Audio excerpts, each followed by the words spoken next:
got the thumbs up. Hello, good morning and welcome everyone. Welcome dear speakers, welcome dear partners who make this Innocracy conference possible, and welcome dear participants online and offline in this room who came at this time of the day. Some would argue it's still night. One of the participants who is in the room texted me a text message saying he would go to the Human Rights Court due to our schedule. So please excuse and props to you. Thank you for coming and being with us. I have a question to you, those who are in the room. Who of you believes that your children, and if you don't plan of having any, think of future generations, will be better off than yourself are today? Who of you thinks that your children or future generations will be better off than you are?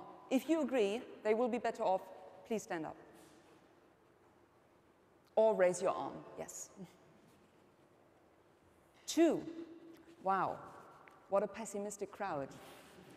But that might be a little bit representative, because the Global Progress Survey conducted by YouGov early this year showed that 60% of the German population has a pessimistic impression of the future. And the results are similar in other European countries. The Deloitte Millennium Survey, which focuses specifically on younger generations, showed similar results. Young generation's pessimism about the future was drastically growing in the last years. So the old slogan of progress, my children will be better off than myself one day, this old slogan of progress seems to have lost traction. More and more people perceive the future rather as a threat than a promise. They seem to feel a sense of powerlessness, particularly in the face of the climate crisis, but also in the face of the economic transformations that go along with this, and also in the face of social inequalities. Now, I think the form of this feeling of fear and powerlessness takes different forms. Some are overwhelmed by the speed and the complexity of these developments, and others are scared of the future because they think these necessary transformations are actually not happening fast enough. So what we are seeing is a simultaneity of a pressure for change on the one hand, and a longing for continuity on the other. And it is unclear which of these forces will prevail. And our observation is that societies in liberal democracies seem to realize something now that they have already known for a long time, namely that progress is not linear. The future is completely open. Now, that's not necessarily bad news, because if the future were not open, there would be no room for individual freedom, no room for change. If, however, the future were entirely open and not predictable at all, this would sort of drown us in uncertainty and fear and overwhelm us. And this, I think, is where the critical task of democracy comes in, and this is where the strength of democracy comes in reconciling change and continuity. The task of democracy is to allow for control over the future without closing it, and at the same time to open up the future without making it uncontrollable. So to sort of strike a balance between openness and order. In our online opening yesterday, I think Jan Werner Müller, professor of Princeton, he put this quite well. He said the essential difference between authoritarian and democratic systems is that in authoritarian systems, the outcome is always predetermined, but the processes can change anytime from one day to the other. In democracies, it's exactly the other way around. We have certainty on the processes. They can change, of course, but democracy gives a certain frame in which we operate. But the outcome is open, it's up for debate. So in theory, democracy is very good at striking this balance between openness and order. In practice, however, it seems that this equilibrium is out of balance, especially in the face of this tremendous task of moving from a fossil fuel-based economy towards a carbon-neutral economy, we see that the future is ever more open and seems ever less controllable, especially through the frameworks of national democracies. So we think an answer to this can be more democracy. An answer to this can be democratization, to give more people more control over more parts of their lives. So not only the question of how can we include more people in the decision-making process of democracies, but also how can we expand these democratic decision-making processes to other levels of government, to other spheres of life. And this is particularly important in the times of transformation, because if not, all people have the chance to shape these transformations and to legitimize these transformations, they will not succeed. In other words, for the 2020s to become a decade of transformation, it also has to become a decade of democratization. And this day is dedicated to pursuing ways of how we can make this happen and how we can give more people more control over more parts of their lives. We have sorted the Innocracy conference for you into 3 content streams. Why, what, and who. Why democratize anyway? What should or could be democratized? And who has limited access to democratic processes yet? Besides debates, conversations, keynotes, you know them, lightning talks, toolbox sessions, etc., we have something special for you as well at Innocracy. There is an exhibition which we conducted together with Alfred Herrhausen Gesellschaft. The exhibition is called My Democratization. We asked 17 Europeans what they think about if they think about democratization. We took their quotes, gave the quotes to an artist, he drew pictures, and the results can be found in our bag and in your bag. The exhibition is on the back of the wall in this room, and we decided to put it on the wall of the stage as well so they can be seen. So feel free to move around in our breaks and to take a look at the quotes through the day. All right. I have one more question. Yes, go ahead. Sorry. One more question for those who are in the room. And this time, I will not let you get away with a hands up, but you have to stand up if the answer is yes. Who has already attended at an Innocracy conference? Please stand up. Great to see familiar faces. Wonderful. And a warm, warm welcome to you and to those who are here the first time. Wonderful.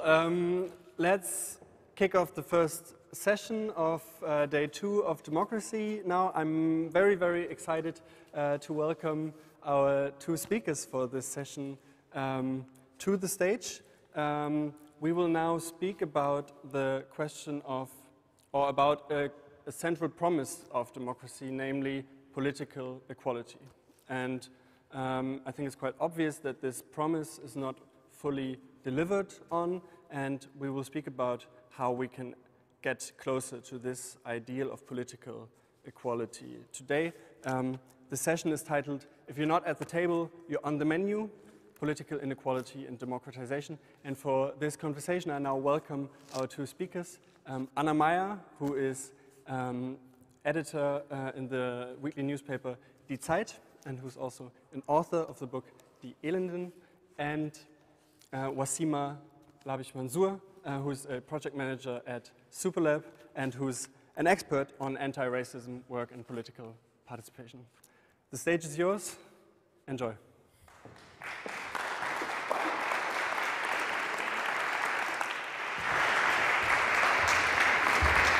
So rum, oder?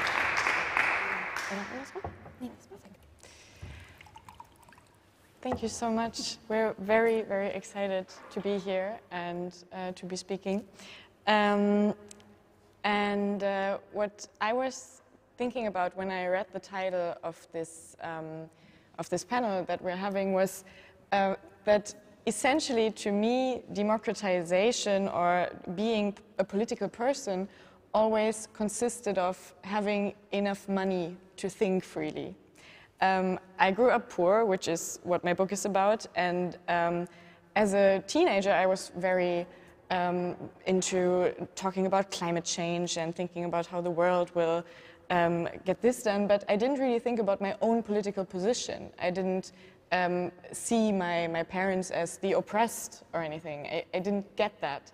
And this is why today I'm always very pessimistic about talking about participation and democratization, because political equality to me equals equality of income, or at least approaching that. And what you said yesterday when we were at the table together was that we should think about all those people who are oppressed or poor in some way, and they already have their own tables.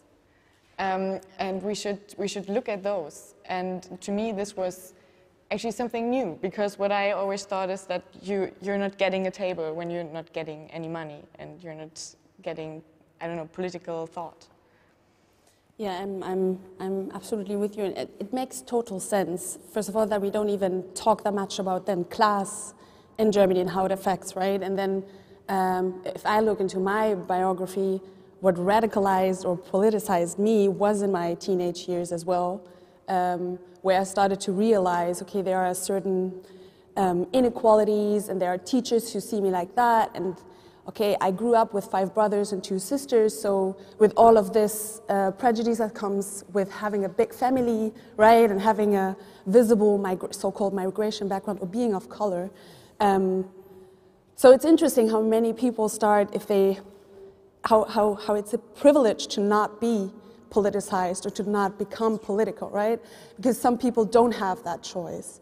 And as you said, we had yesterday, for the ones who weren't there, we had a really nice Innocracy dinner and interesting debates and discussions on then the allegory of the table. And if we start with who creates the table, the so-called table, and who sits then at the table and decides, and if we look at it now when it comes to policies, to structural change, and to whatever, it is, yeah, the ones who had better starting points and the ones who are already the privileged, and they decide on the bodies, literally, and lives of others. When it comes to women's rights, when we see the discussions on abortion rights, when it comes to headscarf-wearing women in Germany being, for example, in Germany or in France, so on a European level, being allowed to become teachers or not, it's not us who decides for us, right? And then again, it's not us who decides on our class realities. Yeah, because when it comes to deciding the future, which is what Paul just said, which is what democracy is basically about, when you don't really have an outlook on the future, because you know your future is not shaped by you, it's always shaped by how society is, how you are perceived, maybe, then how are you going to be political? I think it would be even frustrating for some people to be more political, because to look at society, to see yourself from the outside, you would have to accept that your life is a shit, and that like you are oppressed, you are poor, and you're not going to change that in this lifetime. And this is really frustrating, and it makes me really pessimistic, but at the same time, there's an easy solution to that, which is workers' rights and making poverty go away. It's what I think, at least, because we're talking about classism a lot now in Germany, and how we have to accept people as part of their class, and how we shouldn't talk badly about taxi drivers. But at the same time, I think that classism and the critique of classism is very different to critiques of other isms, because in the end, we can't deconstruct class, but we can just make classes go away by redistributing wealth. Yeah, I totally agree with you. I would even suggest that it would make, like, there's this buzzword, but it's a really interesting and really important concept of intersectionality. So if we look at class, or if we look at the realities of one person or one individual in the European context, or in the German context, or whatsoever, to see that someone can be affected by classism, by racism, by sexism, by transphobia, by by all of these isms. And I think for our analysis and for creating solidarities between these different marginalized groups, we need to accept that one can be affected by many. And of course, then to build alliances, because when we look at the civil society or civil societies, even if we again speak about in plurals, how can we bring all of these fighting groups who fight for the rights and who are as radical as they can be to hope that there is a better chance for us in the futures, or there can be better futures, and then to bring all of this radical, hopeful, optimistic people, because I think we need that to survive, right, and to fight further, because we need to make it better, because we can do it, we can make it better.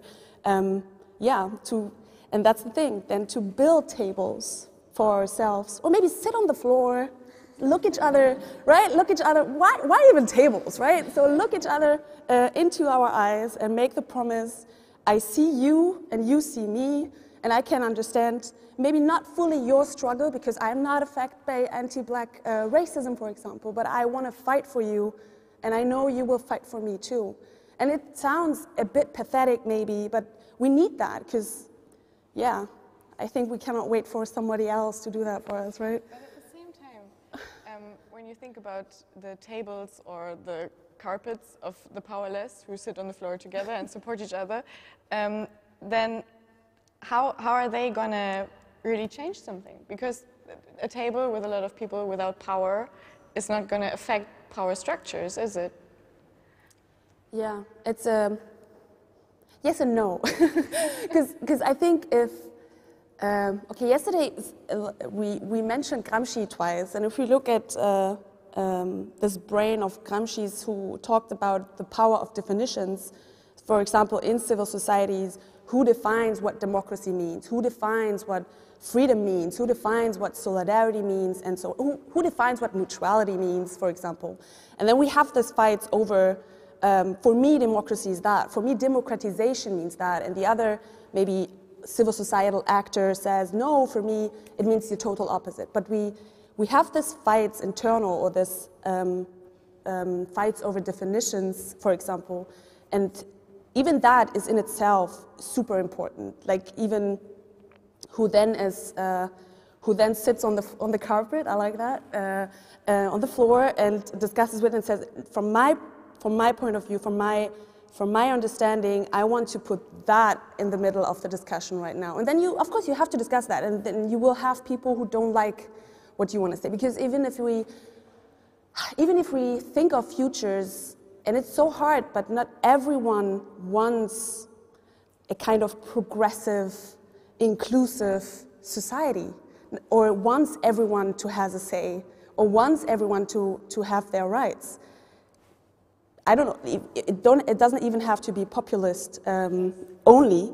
It's just like my last sentence, because I think if we organize better, and it sounds super American, but if we organize better, and if we put pressure on policymakers, and if we become ourselves decision and policymakers, because that's important too, like who sits or who owns positions, I think step by step, it's hard, but in the system that we live in, we can do changes. At the same time, for some people who don't see any future ahead of them, and who then draw back and say, okay, well, I deserve my low salary, I deserve being poor, it's meritocracy, like, I just didn't learn enough in school.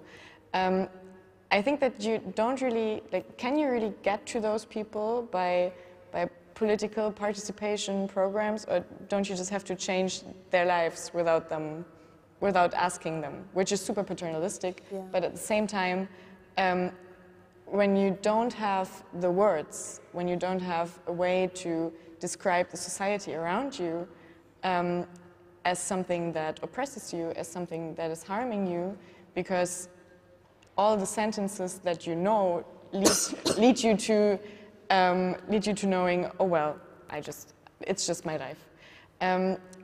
Then how are you ever going to be political? Like I don't know when people take the step and maybe it's our responsibility as journalists to find the words and to redefine how we speak about society, but on a social, on a psychological level, I think it's really hard.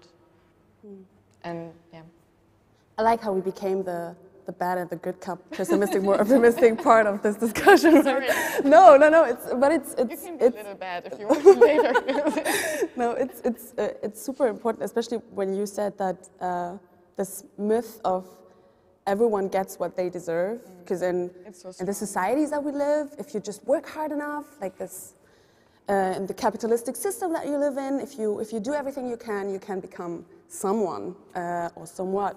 And yeah, I think it's then we come to class, as you said, and it's, I want to underline that to deconstruct also these myths of it's not that everyone has the same starting points or the same chances because doors are closed even before you could imagine those doors being open, or you don't even have it on your you don't even have it in your mind to become that particular politician or that journalist or the writer or an artist, right?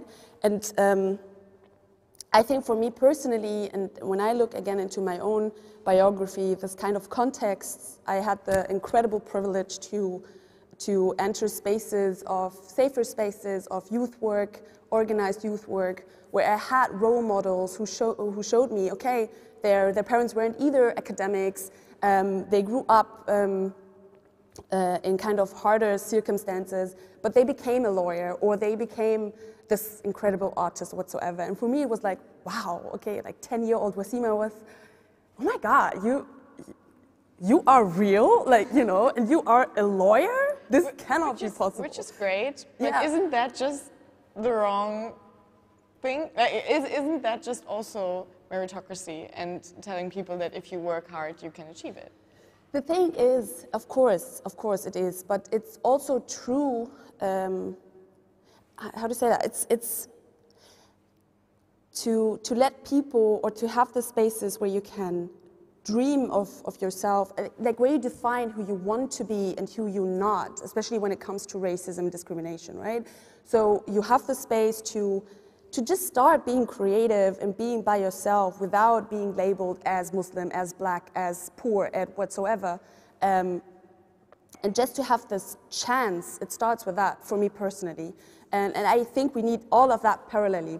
We need a good and organized voluntary work. We need good and organized civil societies who put pressure on policy and decision makers. And of course, we need structural changes on policies. So when it comes to, I don't know, who has the chance to study, and then we have the data that shows your background determines your chances and probability to become a student and stuff like that, to work on that and then to make changes step by step. For me, it's all of them parallelly. It's not one thing is more important than the other.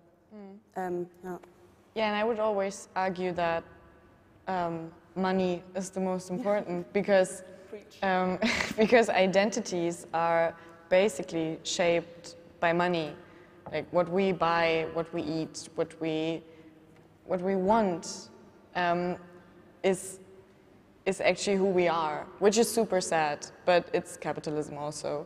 So I guess we'll just have to live with that. And sometimes when I hear people talk about political participation, I feel like they forget that, because most people who talk about democratic participation, they have money. Maybe they grew up differently, but they forgot how that felt sometimes. And then they come to talking about we have to go to the people, we have to talk to them, we have to give them spaces. And in the end, and I'm sitting there and I'm like, yeah, it's like, you can do that, or you can also use all the money that you use for those spaces and just give it to the people, and maybe then they can find themselves like just freely.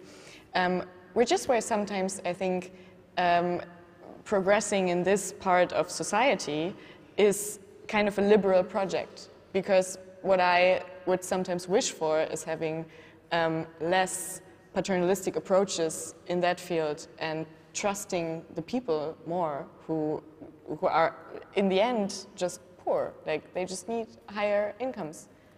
Yeah, true. And I remember someone said, like, yeah, if I wouldn't struggle to make basic needs met or to basically survive, of course I would be sitting on all of that panels as well. And it was like, okay, true, of course, it's that easy. Or all of these self-organized communities and groups that they have and projects that they build, money matters. And I think that's, and you're so right, we need to talk about money as well. And there's this thing in Germany, we don't talk about money, like kind of, we don't talk about what people earn, and which is really hard, especially then as a woman or as someone who's perceived as a woman in spaces where you don't even can compare yourself to the wages of then the counterparts, right?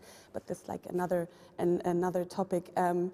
I would like to jump on the word liberal that you mentioned in this liberal approach. I do a PhD also on participatory research and empowerment strategies of youngsters in Germany and their self-organizations affected by racism, etc.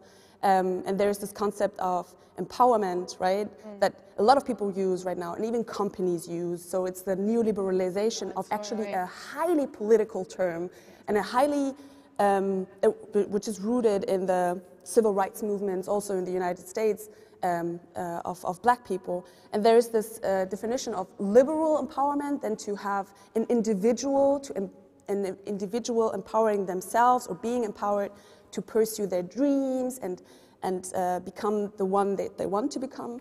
And then, and most interesting for me, is the liberating empowerment, so the collective empowerment of the people, which is political in that sense, to fight for the rights and to make policy changes and to think of the freedom of my counterpart as much as I think of my own, and not only to focus on myself. Because if we do that further, it's this whole individualization. I think we need more than that. We need to think of as much of the other than we think of ourselves. And I hope we get there. Yeah. That sounds so beautiful, like liberating empowerment. I love it. But at the same time, it's like how I cannot imagine it. And a few hours yesterday ago, a girl on Instagram saw that we're going to be speaking here today, and she sent me a message, and she was like, "Whatever happened to Eat the Rich?" And I was like, "Yeah, well, we kind of said Eat the Rich for like some years, but it didn't work, and they're still alive, and maybe they don't even taste so good, so we have to find like less radical approaches." And this is like, I'm torn between looking at real politics, like the stuff that you can really do, and dreaming of liberating empowerment. And I don't know where you stand on that, but sometimes I tend to focus, like I myself tend to focus on the real stuff that you can actually touch, and working on Grundsicherung, basic social security and stuff like that, instead of almost philosophically approaching society. Yeah, and I think we need both. Like we need because we need to tackle all of these challenges here and now in this particular moment, and that means also to think of slogans like "Eat the Rich," because there's also now an aesthetic of being this kind of anti-capitalist Marxist person, like okay, and then you have this.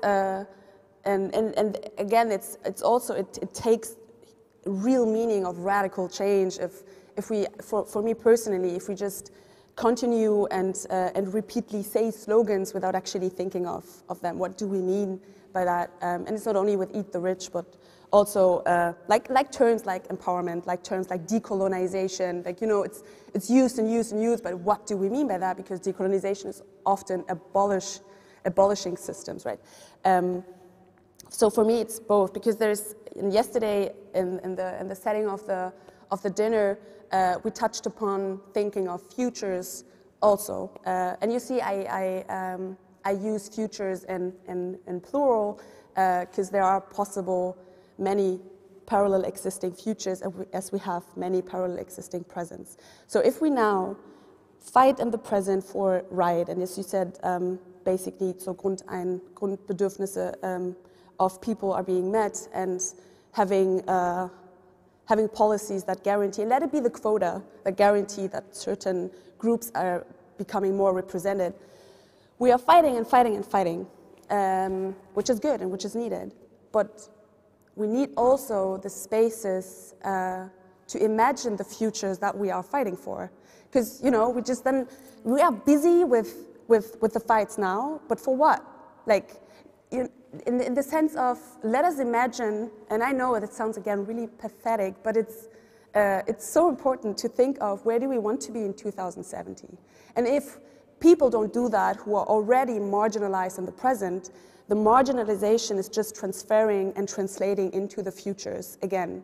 If they're not the ones who imagine their own futures, somebody else is doing that. And I quote for quote again a really interesting person, Inayatullah is his name, a critical futures thinker, who says if we don't start decolonizing our futures, someone else is going to colonize it.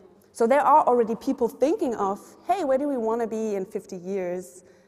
But what is about you? Where do you see the society in 50 years? And of course, therefore, you need now the capacity to be that creative and that, and to imagine this possible, and also being so radical to be hopeful that this is possible, right? So we need both again, or everything. Probably do. Yeah.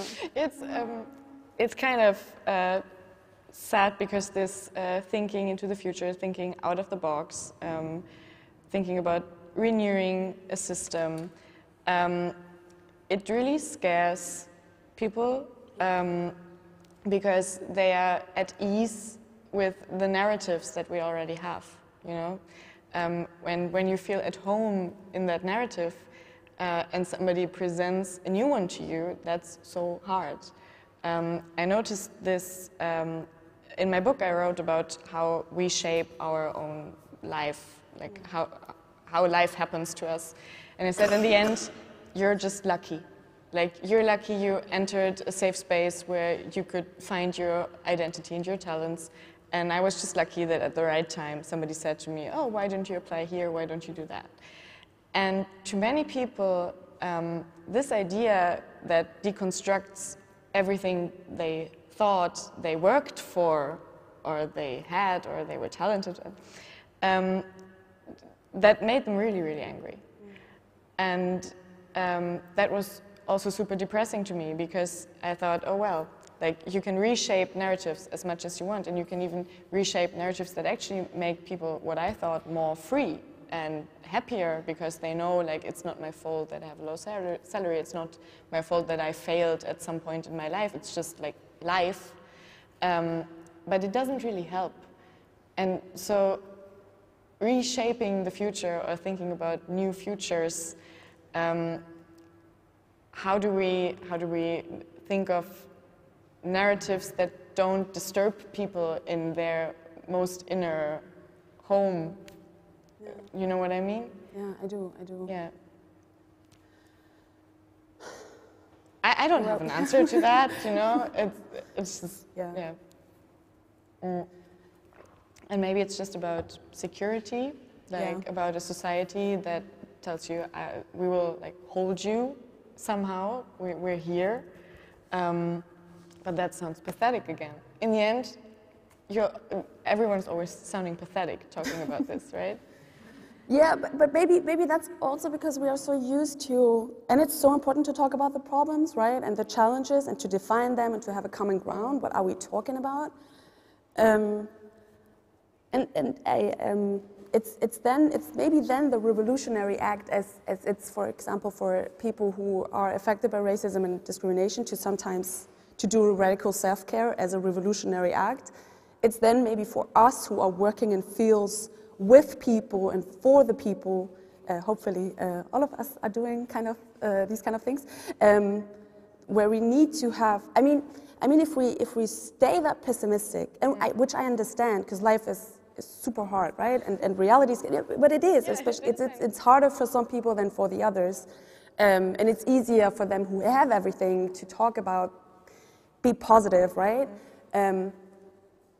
but yeah, if we don't have that, then why are we doing what we're doing? I mean, if we don't think of better futures, I mean, and they are possible. I mean, we are today where we are, and it is different from where we have been for 70 years ago in Europe. That's what I find really interesting. Like, do you feel that in the years that you've been doing political work, or that you've been a political person, do you feel like something has changed for the better?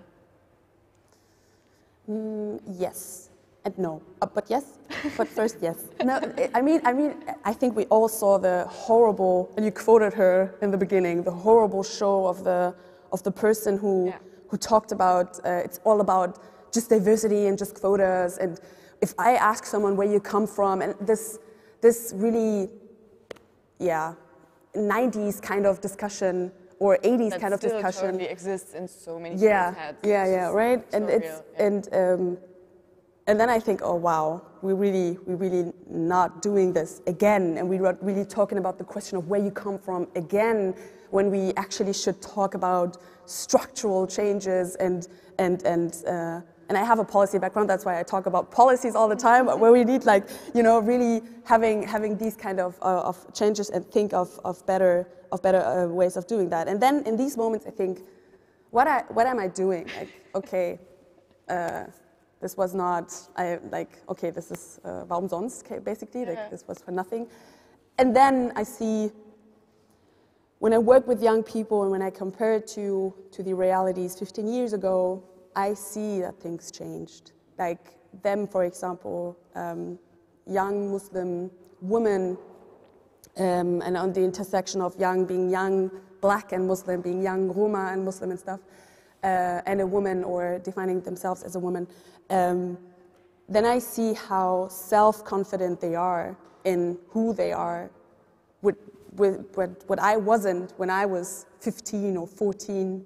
But them, they're just like, this is my country and I do whatever I want, and I don't care if they see me as German or not, like, you know, like, but with a self-confidence. And yeah, of course I become a teacher, and I don't care about policies because we will change that, right? We will go on the streets. And I was like, yes, oh my God, we need more of that. Of course we do that, you know, like, where I'm close to tears, and I think, yeah, wow, you see there are changes happening. And I personally sometimes need to zoom out. I really need to zoom out of the context that I'm working on to see that again. Because and that's the thing, right? If we are so busy, which is so important to tackle, to define the problems, to analyze them, sometimes we don't see that actually things are becoming better. And they're becoming worse too, I know, but they are becoming better as well. And it's to live with this parallel existing things, like with Gleichzeitigkeiten and with contradictions. Yeah. Like, you can't really change the world, but you can just do your best, I guess. And for me, I feel like in the last 10, 15 years, what has changed is really the question of what counts as progressive, you know? And in the 90s and, how do you say Nullerjahre in English? Like 0 years of 2000. In the 2000s, it was progressive to take the state out of the mix of society. And today it's very, very different. And there's a certain acceptance, there's common ground of democratic parties that it's not useful to have people who are left out of society, because it creates fear, in the end, it creates no human capital, which we very dearly need for everything. And I think that's good. I just wanted to say something positive now, just like for a change. No, but yeah. And that also means when we think of, for some the future is a promise, and for some it's a threat. No, for some it's not a promise, but rather a threat, sorry, of the Innocracy paper for that conference. And I think we will always have that, right? We will always have both being a threat, being a promise, having different imaginations of what we want to achieve and what not. Again, for example, not everyone wants to have this inclusive and pluralistic society, and it's so important to acknowledge that, like to know that this is a reality, that not everyone wants a progressive society, and how do we deal with that, and what are we doing about that? We need to become louder, in my opinion, because someone else is going to be louder instead. So we will always have maybe this parallel existing contradictions and possibilities, and then we have this notion, of course, of that democracy is not for granted, and that in order to democratize it, we need to become more democratic. Like this is, and more radically, and more, again, sitting together on the carpet or the floor, having a nice tea, and to discuss, to speak about what do we mean by that in the first place, and then having really buzzword participatory approaches to European democratic to bring people together, and to then define together, hey, what is the beauty, and what is the challenges of democracy, right? And for your specific realities, and how can we come together? What I ask myself a lot is, you just mentioned her again, Elke Heidenreich, who said in German TV a few days ago, and said like she would also ask her, I don't even want to quote this, she would also ask her dark-skinned taxi driver where he came from. And that is totally not something you should say. And she is a person who is holding back democratization by that, or holding back participation.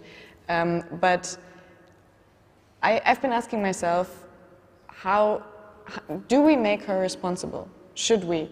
Or is it just a structural question? Is there, I mean, there's obviously people profiting from other people being oppressed, but are they doing that on purpose? Would they act differently if they educated themselves? And I just haven't made my mind up about that yet, because of course when, for example, Hartz IV was created, there were people who directly profited from that because they got like very, very low wage workers, and yes. But I mean, does every one of those people who profited from Hartz IV, of the reforms of the Schröder era, did they really do that on purpose? I don't think so. And so I just have a hard time being super, super angry with that woman, because she's just a reflection of structures and of like the shit that is still there. Yeah, and even if it's an interesting thought, sorry. Even if we think that they didn't know, by now they would know. And if you're rich, and if you're only in your, or if you're really well off and you're only in your bubble, that means you need to be super ignorant, to not see that there are poor people, right? And that there are people who are not that well off. And then we have this so-called self-made millionaires over there who said, I did everything on myself. And then you look into their biographies and you see, oh wow, this was a nice capital that you had there from your daddy, or this is this knowledge that you had, like this social capital, the financial capital, the cultural capital, like all of that you had, which was laid for you, finished, just for you to take it and make something out of that. This is not self-made. And then, of course, to have this awareness of how systems work and what determines what. I think it's hard work to really, of course, to reflect that and to reflect one's own privileges. But I think we get there because people like Elke Heidenreich are only that triggered, like super triggered. Like she was angry, right, when she was talking about this green politician who wrote something with 13 and 14, which was problematic, and she said sorry for that and stuff, but still it was problematic. But people like her, like Elke Heidenreich, are triggered by now by people of color, by women of color entering the spaces, and that's why we have the same situation, like in the German context, with Emilia Ruhig and the North Face North Face, it's about outdoor sports, and Emilia Ruck spoke about racism in outdoor sports and how not everyone is doing these kind of sports, and I can absolutely support that argument because not everything is safe for everyone. And people get mad crazy because, you know, like this, and I think although it's hard and racism extremely affects your mental health and your realities, the only good thing about the situation shows people get triggered because, you know, the stage is entered by other people and not by only the ones who look like them, not only by white men, by white women and whatsoever, but by by queer people, by trans people, by visible black people, by Muslim people, you know, and it shakes them. So maybe we do something right, you know? Definitely, definitely. And at the same time, I'm trying to have sort of an end statement here.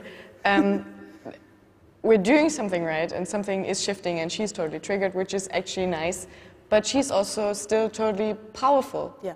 And I think this is a question that we all need to be asking ourselves, like, how do we deal with those people who still think thoughts and hold power and can shape narratives in society? Do we approach them with like love and respect and, oh well, you don't know better?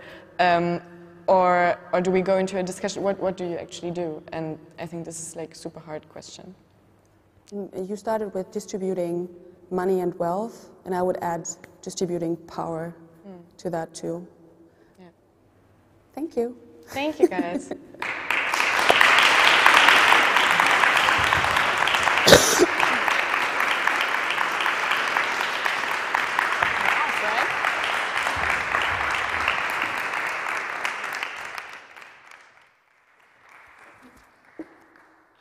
Thank you, Anna. Thank you, Ouassima. You gave us a lot of food for thought.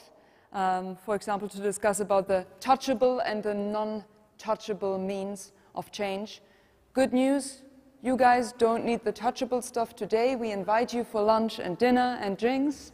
And about the non-touchable stuff, you have 30 minutes of a break now, where we have coffee and soft drinks outside. I mentioned the exhibition already. People keep coming in, so chat around, and then take a look at the agenda and decide into which room you go, because there will be parallel sessions happening. Thanks a lot.